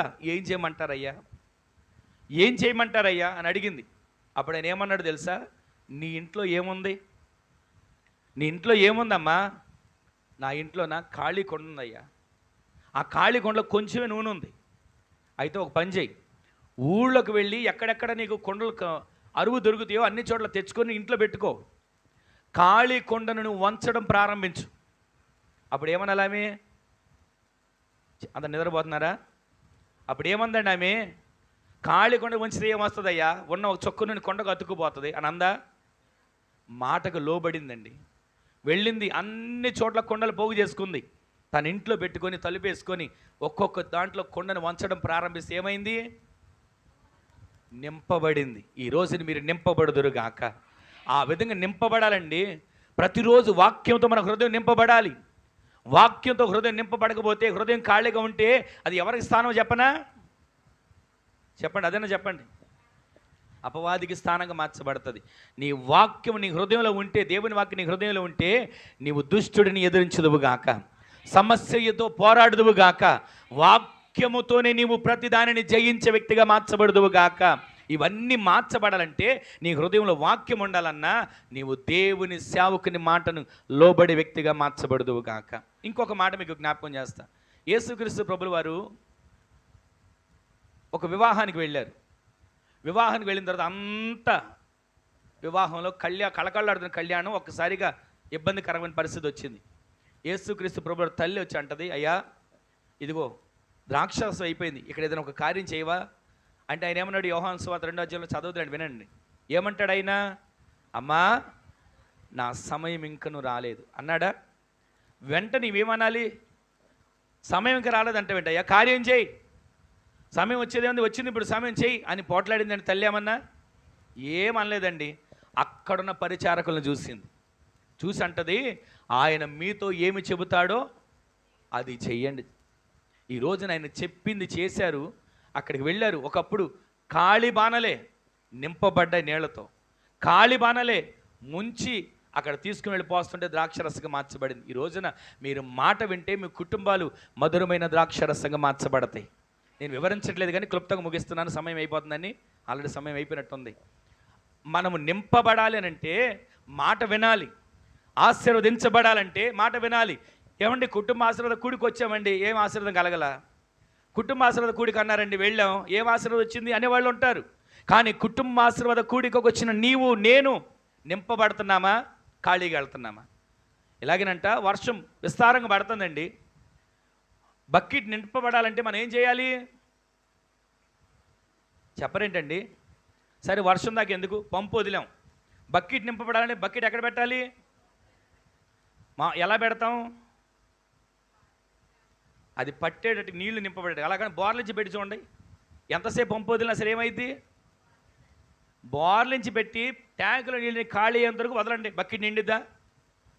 మన హృదయం కూడా అలాగే ఉంటుంది. ఇప్పుడు దేవుని వాక్యం ఎంత విస్తారంగా వస్తున్నా బోర్లించిన బాణలాగా ఉన్నంత వరకు ఏం ఉపయోగం ఉండదు. దేవుని సన్నిధికి వచ్చాం వెళ్ళాం అనుకుంటాం, కానీ నీవు నింపబడే వ్యక్తిగా మార్చబడదువు గాక, నీవు ఉపయోగకరమైనటువంటి వ్యక్తిగా మార్చబడదువు గాక. నీ ఆత్మీయ జీవితం, నీ ఆత్మీయ కుటుంబం మధురమైన ద్రాక్షరసంగా మార్చబడును గాక. ఎప్పుడు ఇది మార్చబడుతుంది? దేవుని మాట నీవు వింటే, ఆ మాట విన్న నీ జీవితంలో దేవుడు అద్భుతాలు జరిగించబోతున్నాడు. సరే, ఇంక నేను సమయం పోతుంది, ఒక మాట చెప్తాను వినండి. మాట వినకపోతే ఏం జరుగుద్ది, మాట వినకపోతే ఏం జరుగుద్ది అని మీకు ఆలోచన రావాలి. ఇప్పుడు ఒక మాట చెప్తాను వినండి. ఎలాగేనంట, నిద్రపోయే వాళ్ళందరూ ఒకసారి హల్లెలూయా చెప్పండి. ఓకే, ఒక మాట చెప్తున్నాను వినండి. ఇలాగేనంటండి, ప్రతిరోజు ఒక కోడి, మీ అయ్యగారు చెప్పే ఉంటారేమో, తన పిల్లలకు చెప్తుందంట, అమ్మా నేను బయటికి వెళ్ళి ఆహారం తీసుకొస్తా, నేను వచ్చే వరకు మీరు ఇదిగో ఇక్కడి నుంచి బయటికి రావద్దు, నేను వచ్చేంత వరకు ఇదిగో మీరు ఇది దాటి బయటికి రావద్దు, వస్తే ప్రమాదం, వస్తే మీకు అపాయం, వస్తే మీకు ఆపద అని ఇన్ని మాటలు చెప్తే సరే అని చెప్పి పిల్లలన్నీ విన్నాయి. విని తల్లి ఆహారం తీసుకొస్తాకు వెళ్ళింది. ఈలోపు పిల్లలు కొంచెం ఆడుకుంటూ అటు ఇటు తిరుగుతూ బయటకు వచ్చాయి. ఈలోపు ఏం జరిగిందంటే, పైనుంచి ఎక్కడి నుంచో ఒక గ్రద్ద కానీ కాకి కానీ ఏదో ఒకటి చూసి ఈ పిల్లల్ని పట్టుకెళ్దామని చెప్పి కిందకు దిగుతుంది.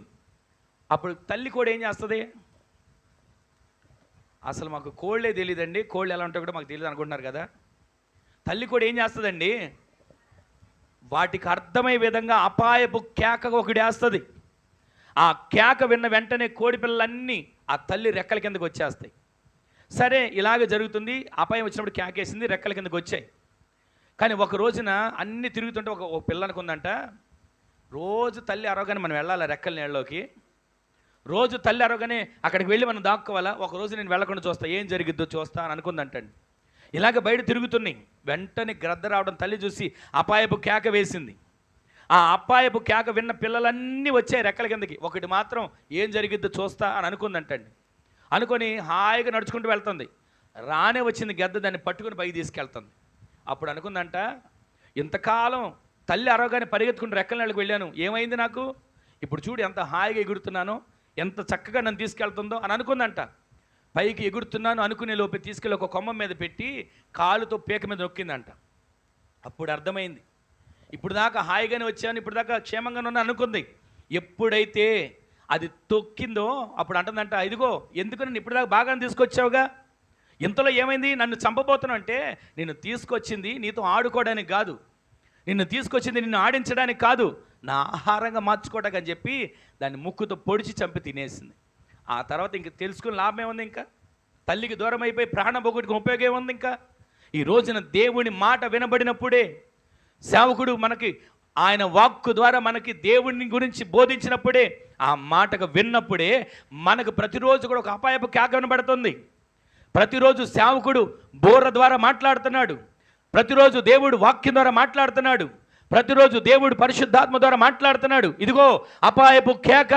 ఆ కేక వినబడినప్పుడు నీవు దేవుని రెక్కల నీళ్ళకి వస్తే కాపాడబడతావు. ఎంతసేపు అపవాది ఏం చేస్తున్నాడు తెలుసా? ఎవరిని మింగుదాం, ఏ ఆత్మీయ జీవితాన్ని పోగొడదాం, ఎవరి ఆత్మీయ జీవితాన్ని నాశనం చేద్దామని వాడు తిరుగుతున్నాడు. వాడి నుంచి నిన్ను కాపాడడానికి, వాడి నుంచి నీ కుటుంబాన్ని కాపాడడానికి ప్రతిరోజు దేవుని సన్నిధిలో అపాయపు కేక వినబడుతుంది.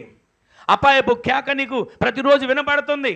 ఆ కేకకు కనుక నీవు లోబడగలిగితే నీవు దేవునిలో సురక్షితంగా జీవించే వ్యక్తిగా మార్చబడుదువుగాక. నీ కుటుంబం దేవుళ్ళు అంటుకట్టబడిన కుటుంబంగా మార్చబడునుగాక.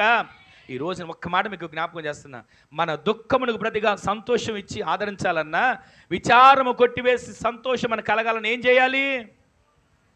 దేవుని మాట, మోసుకొచ్చిన సేవకుని మాట మనం వినేవారిగా మార్చబడదుము గాక. ఇంకొక మాట మీకు జ్ఞాపకం చేస్తాం చూడండి, అదే ఇర్మీయా గ్రంథం 31వ అధ్యాయంలో 9వ వచనం చదవండి. 9వ వచనం అండి. వారు ఏడ్చుచూ వచ్చెదరు, వారు నన్ను ప్రార్థించుచూ ఉండగా నేను వారిని నడిపించబోతున్నాను. దేవునికే మహిమ కలుగును గాక. వారి దుఃఖమునకు ప్రతిగా సంతోషం కలగాలన్నా, వారి విచారము కొట్టివేసి ఆనందం వారి జీవితాలు కలగాలన్నా మొట్టమొదటి ఏం చేయాలి? మనం మర్చిపోయారా? చెప్పండి గట్టిగా. సేవకుని మాట వినాలి, దేవుని మాట వినాలి.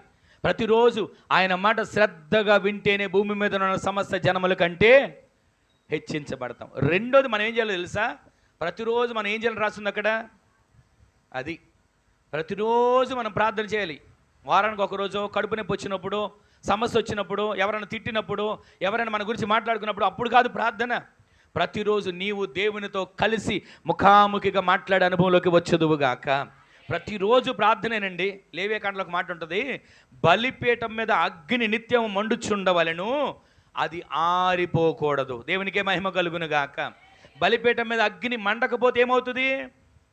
ఇప్పుడు మనకి ఇంట్లో పొయ్యి వెలిగిస్తాం, ఆ పొయ్యిలో మంట లేకపోతే ఏమవుతుంది? పిల్లొచ్చైనా పడుకుంటుంది, కుక్క పిల్లొచ్చైనా పడుకుంటుంది. అదే మంట ఉన్న చోట ఏగ కూడా రావడానికి భయపడుతుంది.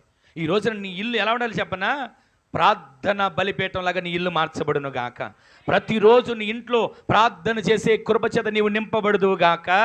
అలా నీవు మార్చబడగలిగితే నీ దుఃఖం సంతోషంగా మార్చబడుతుంది, నీ విచారం ఆనందంగా మార్చబడుతుంది. అలా కాకుండా అయ్యా నేను ప్రార్థన చేయను, నా కోసం ప్రార్థన చేయండి, నేను ప్రార్థన చేయను, నా కోసం ప్రార్థన చేయను, మనం ఎంతమందికి ఊళ్ళో ఉన్న 100 మందికి చెప్పినా మనకు ఒరిగేదే ఉండదు. మొదట నీ ఇంట్లో నీవు బలిపీఠం కట్టాలి, నీ కుటుంబంలో నీ బలిపీఠం కట్టాలి, నీ కుటుంబంలో కుటుంబ ప్రార్థన ఉండాలి, నీ కుటుంబంలో ప్రతిరోజు వ్యక్తిగత ప్రార్థన ఉండాలి. నీ కుటుంబంలో ప్రతిరోజు బలిపీఠం మండుతుందా? ప్రతిరోజు నీ కుటుంబంలో బలిపీఠం మానక నిత్యము దేవునికి ధూపం వేసే బలిపీఠంగా మార్చబడుతుందా? ఇక్కడ రాసిన మాట, నా దుఃఖం పోవాలండి, నా విచారం పోవాలని అని ఏం చేయాలి? ఎక్కడికి వెళ్ళమంటారు? పలానా చోటుకు వెళ్ళాలా 7 వారాలు, పలానా చోటుకు వెళ్ళాలా 15 వారాలు, పలానా చోటుకు వెళ్ళాలి. ఇక్కడికి వెళితే కాదు, నీ ఇంట్లో నీవు బలిపీఠం కట్టే వ్యక్తిగా మార్చబడుదువుగాక. నీ సంఘంలో నీవు ప్రతిరోజు ధూపం వేసే వ్యక్తిగా మార్చబడుదువుగాక.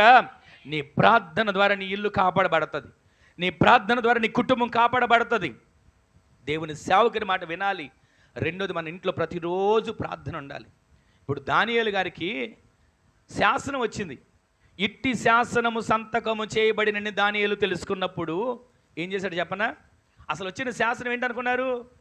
నెల రోజులు బట్టి ఎవ్వరు కూడా ఏం చేయకూడదు. అసలు అలాంటి శాసనం మనకు వస్తే అసలు గుడి అవసరంలా, బడి అవసరంలా, దేవుడు అవసరంలా, ఎవరు అవసరంలా, సేవకుడు అవసరంలా, ఎవరు అవసరం అనుకుంటాం. కానీ మనము ప్రతిరోజు ప్రతి క్షణం దేవుని సందులో ప్రార్థన బలిపీఠాలు కట్టేవారిగా మార్చబడదుముగాక.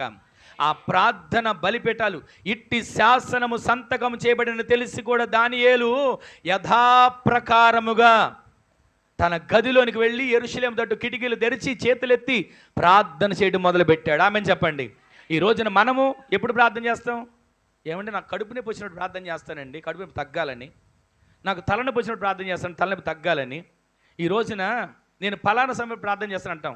కానీ మన ప్రార్థన సమస్యలు తీరడం కోసమే కాదండి, నీ ఆత్మీయ జీవితం మండబడేట్లుగా నీ ప్రార్థన జీవితం మార్చబడును గాక. ఒక్కొక్కరిని అడిగా అనుకోండి, ఏమండి నేను రోజుకు 3 సార్లు ప్రార్థన చేస్తానండి. దానియేలు ప్రార్థన ఎలా చేస్తారమ్మా? పొద్దున్న టిఫిన్ దగ్గర కూర్చుంటానండి, ఆ టిఫిన్ ముందు ప్లేట్ పెట్టుకొని చక్కగా ఇది అరుగుదల అవ్వాలి, నాకు ఆరోగ్యం కలగాలి, ఇది ఒక ప్రార్థన. అయిపోయిందా? రెండో ప్రార్థన ఎప్పుడండి? అందరూ అదే ప్రార్థన చేస్తున్నారంటే చక్కగా చెప్తున్నారు. రెండో ప్రార్థన భోజనం దగ్గర కూర్చున్నాడు అంట. సరే, ఇది అయిపోయింది. మూడో ప్రార్థన చేస్తారు. అది ఎప్పుడో చెప్పనా? రాత్రి పడుకునేటప్పుడంట, అయ్యా పగలంతా కష్టపడి వచ్చాను, తిరిగి వచ్చాను, అలసిపోయి వచ్చాను, పొలం పని చేసి వచ్చాను, ఇదిగో పలానా ఉద్యోగం చేసి వచ్చాను, ఇక ప్రార్థన చేసే ఓపిక నాకు లేదు, కానీ చిన్న ప్రార్థన చేసుకుంటాను. నా ఇంటి చుట్టూ, నా చుట్టూ నీ దేవదూతల్ని, సెరూపుల్ని, కెరూబులు అందరూ కాపలా పెట్టాయి. వాళ్ళందరూ చాలనుకుంటే నువ్వే ఒక గోరకాలాగా లాఠీ పట్టుకున్న ఇంటి ముందు తిరుగుతూ ఉండు అని ప్రార్థన చేసి పడుకుంటాం. ఇదేనా మన ప్రార్థన? ఈ ప్రార్థన మన దుఃఖం సంతోషంగా మార్చిద్దా? ఈ ప్రార్థన మనకు విచారాన్ని కొట్టివేసి ఆనందంగా మార్చిద్దా? ప్రతిరోజు నీ ఇంట్లో ప్రార్థన అనే మంట కలిగిన బలిపీఠం మండునుగాక. ప్రతిరోజు నీవే దేవుని కొరకు ప్రార్థన చేసే యోధునిగా మార్చబడదువుగాక. ప్రార్థన చేస్తే నీ ఇంట్లో సమస్యలు దగ్గర కనబడకూడదు.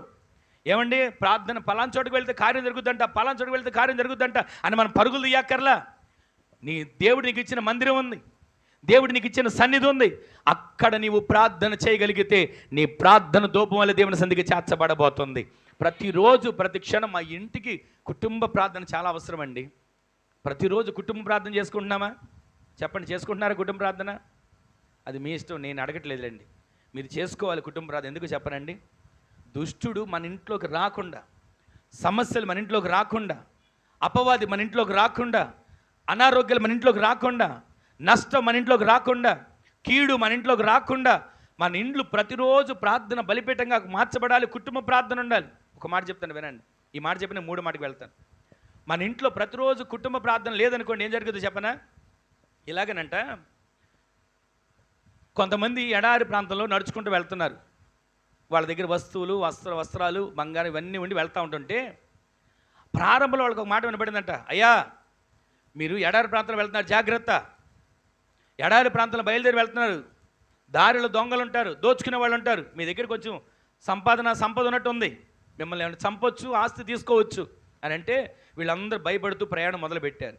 పగలంతా ప్రయాణం చేశారు. సాయంత్రం అయ్యేసరికి ఒక చోట ఆగి వీళ్ళందరూ కలిసి గుంపుగా కూడి ప్రార్థన చేసుకుంటున్నారంట. అయ్యా, ఇప్పటివరకు క్షేమంగా తీసుకొచ్చావు, ఇక మీదట మాకు ఏ అపాయం కలగకుండా నీ రెక్కల నీళ్ళు భద్రపరచు, మా చుట్టూ ప్రాకారం ఉంచు అని ప్రార్థన చేసుకున్నారు. సరే, వారి ప్రార్థన విన్న దేవుడు వారికి ఒక ప్రాకారాన్ని ఏర్పరిచి వాళ్ళు పడుకున్న స్థలం అంతా కూడా దేవుడు ఒక గోడ కట్టినట్లుగా వాడికి కాపలా పెట్టాడు. వారు మొదట విన్నట్టుగానే దొంగలు వచ్చారు. వీళ్ళ లోపలికి వెళ్దామంటే వాళ్ళ వల్ల కావట్లా, గోడ దాటలేకపోతున్నారు, ఎక్కలేకపోతున్నారు. రాత్రంతా ప్రయాసపడ్డారు, గోడ ఎక్కలేకపోయారు, లోపలికి వెళ్ళలేకపోయారు. సరే, తెల్లవారిపోతుందని చెప్పి వాళ్ళు వెళ్ళిపోతే ఇక తెల్లారిపోయిన తర్వాత వీళ్ళు అనుకున్నారు, లేచారు, వాళ్ళ పని మొదలుపెట్టుకుని వెళ్ళిపోయారు. 2వ రోజు రాత్రి అలాగే ప్రార్థన చేసుకున్నారు. 3వ రోజు రాత్రి కూడా పగలంతా ప్రయాణం చేసి రాత్రి మళ్ళా అప్పుడు అనుకున్నట్టు ప్రార్థన చేసుకునే ముందు, అరే మనకి ప్రారంభంలో వినబడే మాట ఉట్టి సొత్త అబద్ధాలు.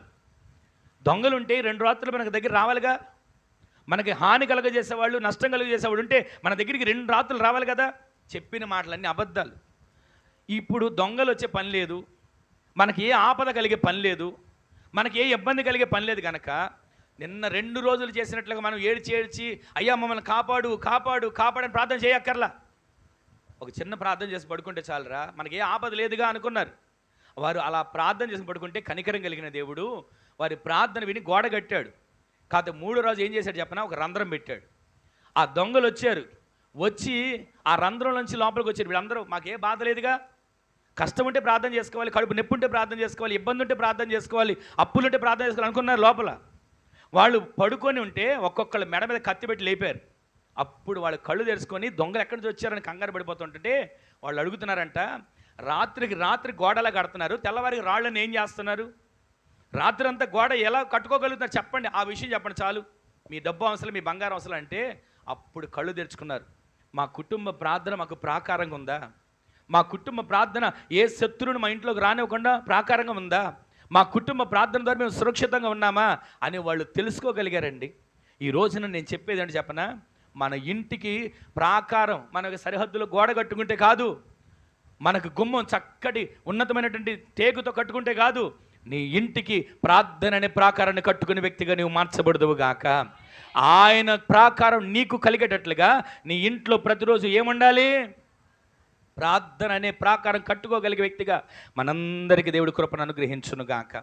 ఈరోజు నీ మాటలు వింటున్న మన జీవితంలో ఆయన మన దుఃఖమునకు ప్రతిగా సంతోషం కలుగు చేయాలన్నా, విచారమును కొట్టివేసి ఆనందాన్ని మనకు కలుగు చేసే దేవునిగా మార్చబడాలంటే నీవు నేను మొదటిది ఏం చేయాలి? మాట వినాలి. 2వది ప్రార్థన. 3వది కూడా చూపిస్తుంది అక్కడే ఇర్మియా గ్రంథంలోనే 31వ అధ్యాయంలో 7వ వచనం చదవండి. ఇలాగూ సెలవిచ్చుచున్నాడు, సంతోషముగా పాడుడి,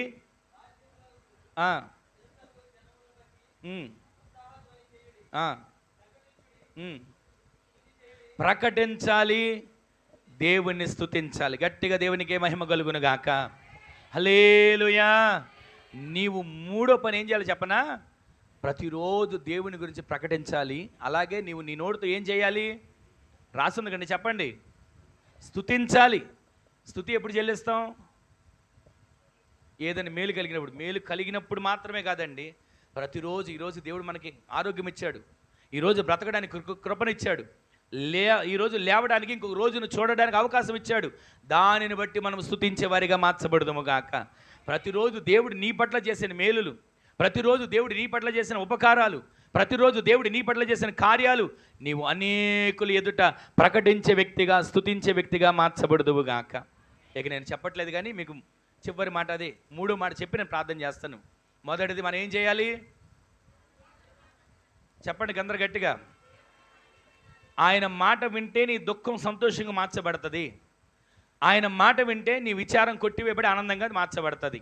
ఆయన మాట వినడం అంటే నీకు నీవించిన, నీ కొరకు దేవుడు ఏర్పాటు చేసిన సేవకుని మాట మనందరం వినేవారిగా మార్చబడదుము గాక. రెండవది, మన ఇంట్లో ఏముండాలి? ప్రతిరోజు ప్రార్థన అనే బలిపీఠం కడితే నీ ఇంటికి దేవుడు ఒక ప్రాకారాన్ని ఏర్పరుస్తాడు. ఏ శత్రువు, అనారోగ్యం కలుగు చేసే శత్రువు కానీ, ఆపద కలుగు చేసే శత్రువు కానీ, ఆటంకాలు కలుగు చేసే శత్రువు కానీ, నీకు నష్టం కలుగు చేసే శత్రువు కానీ, నీకు ఏ రకమైనటువంటి సమస్యలు తీసుకొచ్చే శత్రువు కానీ నీ ఇంటికి రాకుండా నీవే నీ ఇంటికి ప్రాకారాన్ని ఏర్పరచుకుందువు గాక. మూడోది మనం ఏం చేయాలి చెప్పనా? చెప్పండి, మీరు చెప్పండి. స్తుతించాలి, ఆయనను నిత్యము ప్రకటించాలి. ఆయన నీ పట్ల చేసిన మేలులు, నీ కుటుంబం పట్ల చేసిన మేలులు. ఈరోజు నీ ఇలా నిలబడ్డానంటే నేను గొప్పనని కాదు, దేవుడు నన్ను పిలిచి లోకంలో అసలు యేసు క్రీస్తు ప్రభువు అంటే తెలియని పరిస్థితిలో ఉన్న నన్ను 2001లో ఆయన సంధికి నడిపించాడు. ఆయన సంధికి నడిపించి 2007లో సేవా దర్శనాన్ని ఇచ్చి, ఆ సేవా దర్శనంలో నేను 10 సంవత్సరాలు 2017 వరకు నేను సేవ చేయనయ్యా, సేవ నేను చేయలేనని చెప్పి నేను తప్పించుకొని తిరిగిన బలహీనత ద్వారా నన్ను సేవలకు నడిపించిన దేవుడు. అసలు సేవే వద్దు అనుకున్నానండి. మాట్లాడడం రాదు, ప్రార్థన చేయడం రాదు, కనీసం ప్రారంభ ప్రార్థన ఎలా చేయాలో తెలియదు. ఇక ఇవే తెలియదంటే వాక్యం ఇంకేం తెలుసు నాకు? ఏమి తెలియని పరిస్థితి దేవుడు నన్ను జ్ఞాపకం చేసుకొని కనికరించి ఆయన సేవలో నిలబెట్టాడు. 10 సంవత్సరాల పాటు దేవుని పిలుపుని కాదనుకొని, దేవుని దర్శనాన్ని కాదనుకొని నేను అనుకునేవాడిని, నేను ఎవరైనా మోసం చేస్తున్నానా, నేను కష్టపడుతున్నా, వచ్చిన దాంట్లో నమ్మకంగా కానుక తీసుకెళ్ళి దశమభాగం సేవకునికి ఇచ్చి ప్రార్థన చేయించుకుంటాను కదా, ఎవరిది నేను ఆశించట్లేదు కదా, ఇంకే నేను చేయాలి అని అనుకునేవాడిని అండి. కానీ దేవుడు 2007లో పిలిస్తే 10 సంవత్సరాల పాటు సేవ పిలుపుని నేను విడిచిపెట్టి, అయ్యా నా వల్ల కాదు అన్న నన్ను 2017లో దేవుడు కనికరించి నాలో ఒక బలహీనత ద్వారా దేవుడు ఆయన సేవలోకి నడిపించాడండి. ఇక్కడికి వచ్చాం దేవుని పిలుపు మేరకు. ఎన్నో ఉపవాస ప్రార్థనల తర్వాత బేమడోలు అని చూపిస్తే అక్కడికి వస్తే ఎవ్వరు లేరండి. నేను అమ్మగారు ఇద్దరమే వచ్చేవాళ్ళం. చెట్టు కింద పెట్టుకుని ఆరాధన వెళ్ళిపోయేవాళ్ళం. అలా చెట్టు కింద పెట్టుకుని వెళ్ళిపోతున్న ఆరాధన ఈరోజు దేవుడు ఆయన కనికరించి పరిచయం ఇచ్చాడు. ఈ రోజున ఇందాక అయ్యగారు చెప్తున్నారు కదా, తక్కువ మంది వస్తున్నారని. తక్కువ మంది నేను ఎప్పుడు అనుకోండి, ఎవరినైనా సరే ఒక్కళ్ళున్నా సరే ఆ మాట ఒక్కరిలో క్రియ జరిగించాలి. చెప్పరే ఆమెనని. ఎందుకంటే ఒక్కళ్ళు లేకుండా సేవ ప్రారంభించామండి. ఒక్కళ్ళు కూడా లేరు, మేమిద్దరమే ఒక గదిలో. తర్వాత ఒక గది అద్దెకి తీసుకున్న ఆ గదిలో ప్రార్థన చేసుకునేవాళ్ళం. మొదటి చెట్టు కింద ఇద్దరమే ఆ చెట్టు కింద కూర్చొని, యాప చెట్టు కింద ఒకరోజు, వాళ్ళు వెళ్ళిపోమంటే తుమ్మ చెట్టు కింద ఒకరోజు, అలా చెట్ల కింద ఆరాధన చేసుకున్న పరిచర్య దేవుడు ఎంతగా దేవుడు ఈ రోజును కనికరించాడండి. ఈ రోజు నీ మాటలు వింటాను. మన జీవితంలో మన దుఃఖం ఎంతసేపు దుఃఖంగానే ఉంటుందని అనుకోకండి. ఆ దుఃఖాన్ని దేవుడు సంతోషంగా మార్చబోతున్నాడు. ఆ దుఃఖాన్ని దేవుడు ఆనందభరితంగా మార్చబోతున్నాడు. మీ విచారం ఇక మీద విచారంగా ఉండదు, సంతోషంగా భరితులుగా మీరు గంతులు వేసేవారిగా మార్చబడుదురు గాక. అందుకే ఆయన సిలువలో రక్తాన్ని మన కొరకు కార్చాడు. ఆయన రక్తం ద్వారా మనకి సంతోషం, ఆయన రక్తం ద్వారా మనకు విడుదల, ఆయన రక్తం ద్వారా మనకి విమోచన, ఆయన రక్తం ద్వారా నిత్యత్వానికి మనం నడిపించబడేట్లుగా దేవుడు మార్గాలు తెరిచాడు. ఈ రోజు నేను ఈ మాటలు విన్న తర్వాత అయినా ఎంతకాలం ఏమండి నా దుఃఖం తీరట్లేదు, నా పరిస్థితి మారట్లేదు, నా బ్రతుకు మారట్లేదు, నా ఇంట్లో నా బిడ్డలు మారట్లేదు, నాకున్నటువంటి అప్పులు తీరట్లేదు, ఒక ఇల్లు కట్టుకోలేకపోతున్నాను, ఒక కార్యం జరగట్లేదు అనుకుంటున్నారేమో. ఈ 3 కార్యాలు మీరు చేసి చూడండి, మీరు ఊహించని కార్యాలు మీ కుటుంబాల్లో ప్రభు చేయబోతున్నాడు. ఏ 3 కార్యాలు? మొదటిది ఆయన మాట వినాలి. జనులారా యెహోవా మాట వినని చదివాం కదా, ఆయన మాట వినాలి. ఆయన మాట ఎవరెవరు విన్నారు? సారెపతు ఊరి విధవరాలు సేవకుని మాట వినింది. ఆయన మాట ఎవరెవరు విన్నారు? శిష్యులు యేసుక్రీస్తు ప్రభువారి మాట విన్నారు. ఆయన మాట ఎవరెవరు విన్నారు? ప్రవక్తల శిష్యుల భార్య ప్రవక్త చెప్పిన మాట విని ఖాళీ కొండను వంచడం ప్రారంభించింది. కార్యం జరిగింది. మాట వింటే కార్యం జరుగుతుంది. మాట వినకపోతే ఆకాశంలో గద్ద తీసుకుని వెళ్ళిన పిల్లలాగా పరిస్థితి మార్చబడిపోతుంది. ఈరోజు నీ మాటలు విన్న తర్వాత మన జీవితాల్లో నేను ఎవరి మాట వింటున్నా?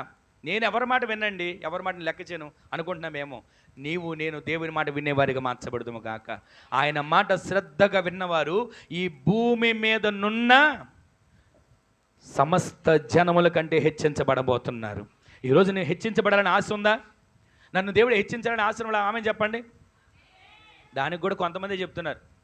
అంటే హెచ్చించబడ్డానికి కూడా ఆశ లేదా? దేవుడు అంటాడు మనల్ని ఆశీర్వదించాలంటే ఆశ మనలో ఉండాలంటండి. ఆశ లేని వాడిని దేవుడు కూడా ఆశీర్వదించలేడు. ఈ రోజున నీవు నేను హెచ్చించబడేట్లుగా మార్చబడదుము గాక. ఈ పరిచర్య హెచ్చించబడును గాక. సరిహద్దులు హెచ్చించబడును గాక. సంఘ సంఖ్య హెచ్చించబడును గాక. నూతన ఆత్మలు ఈ సంఘంలో చేర్చబడును గాక. ఆయన మాట వినేవారు, ఆయన మాట వినేవారు, ఆయన మాట వినేవారు అధికమగుదురు గాక. ప్రతి కుటుంబాల్లో కుటుంబ ప్రార్థన కలిగిన కుటుంబాలకు మీరు మార్చబడుదురు గాక. మీరు దేవుడు మీ పట్ల చేసిన కార్యాలు, మీ కుటుంబాల పట్ల చేసిన కార్యాలు మీరు ప్రకటించేవారిగా, దేవుని ఎల్లప్పుడూ స్తుతించేవారిగా మీరు మార్చబడుదురు గాక. ఈ 3 కార్యాలు మీ కుటుంబంలో జరిగితే ఆయన మీ దుఃఖమును సంతోషంగా, మీ విచారమును ఆనందంగా మార్చగలిగిన దేవుడు. ఒక్క క్షణం, అయ్యా నా జీవితంలో ఈ కార్యం జరిగేట్లుగా నన్ను ఒక్కసారి జ్ఞాపకం చేసిన కార్యాన్ని చెయ్యంటూ తల్ల వంచడం ఒక చిన్న ప్రార్థన చేసుకుందాం. అందరూ కూడా తల్ల వంచడం ఒక చిన్న ప్రార్థన చేసుకుందాం. దేవా, నా జీవితంలో ఉన్నటువంటి కన్నీరు కొట్టివేయబడాలి, దుఃఖం తొలగించబడాలి, విచారం తొలగించబడాలి. నా కుటుంబంలో నిట్టూర్పులు, నా కుటుంబంలో ఉన్న వేదన, నా కుటుంబంలో కలవరం, నా ఒంట్లో ఉన్న అనారోగ్యం, వీటన్నిటి నుంచి నాకు విడుదల కలుగు చేయండి ప్రభువా. నా జీవితంలో కార్యాన్ని చేయండి అయ్యా. ఎన్నోసార్లు నా జీవితంలో మేలు అనుభవించలేని పరిస్థితులు నడిపించబడుతున్నా. ఎన్నోసార్లు విచారం విచారం విచారం, బిడ్డల గురించి విచారము, కుటుంబాన్ని గురించి విచారము, అప్పుల గురించి విచారము, అనారోగ్యాన్ని గురించి విచారము నన్ను పట్టి పీడిస్తుంది అయ్యా. ఈ రాత్రి నా పట్ల కార్యాన్ని జరిగించి ప్రభువా. అయ్యా, నీ మాట వింటానయ్యా, నీకు లోబెడతానయ్యా, నీవు చెప్పిన ప్రకారం నేను నడుచుకుంటానయ్యా. నా జీవితంలో కార్యాన్ని చేయ ప్రభువా, నా జీవితంలో కార్యాన్ని చేయ ప్రభువా. అయ్యా, నా కుటుంబంలో ప్రార్థన బలిపీఠాలు కట్టుకునే వ్యక్తిగా నేను మార్చబడతానయ్యా. నా ఇంటిని బలిపీఠంగా నేను మార్చుకుంటానయ్యా. నా హృదయాన్ని బలిపీఠంగా మార్చుకుంటానయ్యా. నేను ప్రార్థించే వ్యక్తిగా మార్చబడతాను ప్రభువా. నా జీవితంలో ఒక కార్యాన్ని చేయండి, కార్యాన్ని చేయండి అంటే ఒక క్షణం ఎవరికైనా ప్రార్థన చేసుకోండి. ఇంతవరకు నీవు చేసిన మేలులను నేను ప్రకటించకుండా ఉన్నానయ్యా. ఇంతవరకు నీవు చేసిన మేలులను నేను స్తుతించకుండానయ్యా. ఇంతవరకు నీవు చేసిన కార్యాలకు నేను ఏమాత్రం నీకు కృతజ్ఞతలు తెలియచేయకుండా ఉన్నానయ్యా. అయ్యా, ఇది ఈ రోజు నుంచి నిన్ను గురించి ప్రకటిస్తా, నీవు చేసిన మేలు వివరిస్తా, నీవు చేసిన కార్యాలు ప్రతిరోజు అనేకులు ఎదుటి నేను సాక్ష్యంగా పంచుకుంటానయ్యా. నిన్ను స్తుతిస్తాను ప్రభువా, నిన్ను స్తుతిస్తాను ప్రభువా, నిన్ను స్తుతిస్తాను ప్రభువా. నా జీవితంలో కార్యాన్ని చేయ్యా, నా జీవితంలో కార్యాన్ని చేయ్యా. ఒక క్షణి కుటుంబ ఆశీర్వాద కూడికలో నా జీవితంలో ఒక కార్యాన్ని చేయ ప్రభువా. అయ్యా, నా కుటుంబం వర్ధిల్లాలి, నా కుటుంబం ఆత్మీయంగా బలపరచబడాలి, నా కుటుంబంలో నిత్యము ప్రార్థన మంట ఉండాలి, నా కుటుంబంలో నీ మాట వినే వ్యక్తిగా నేను మార్చబడాలి. నా కుటుంబంలో ప్రతిరోజు నిన్ను స్తుతించి స్తుతించి స్తుతించి స్తుతించి స్తుతించిన వ్యక్తిని మహారాజుగా దేవుడు చేశాడు. స్తుతించిన వ్యక్తిని సింహాసనం ఎక్కించాడు. ఈరోజు నీవు స్తుతించగలిగితే నీ పరిస్థితి మార్చబడబోతుంది. నీవు స్తుతించగలిగితే నీ జీవితంలో ఎదురవుతున్న సమస్యలు పరిష్కరించబడబోతున్నాయి. ఒక క్షణం స్తుతించి, ఒక క్షణం ఎవరికి వారు ప్రార్థన చేసుకోండి, ఎవరికి వారు ప్రార్థన చేసుకోనండి, ఎవరికి వారు ప్రార్థన చేసుకోనండి, చేసుకోండి, ప్రార్థన చేసుకోనండి.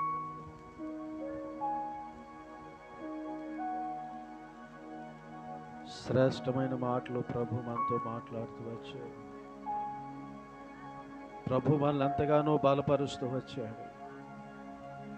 ఇప్పుడైనాను కొంచెం నోర్లు తెరిచి దేవునికి స్తోత్రాలు చెల్లించి అడగండి, అడగండి. నేను హెచ్చించబడాలి ప్రభువా, సమస్త జనముల కంటే నేను హెచ్చించబడాలని కోరిక నీకుంటే దేవుడు 3 విషయాలు చెప్పాడు. చేయడానికి ఇష్టపడతావా?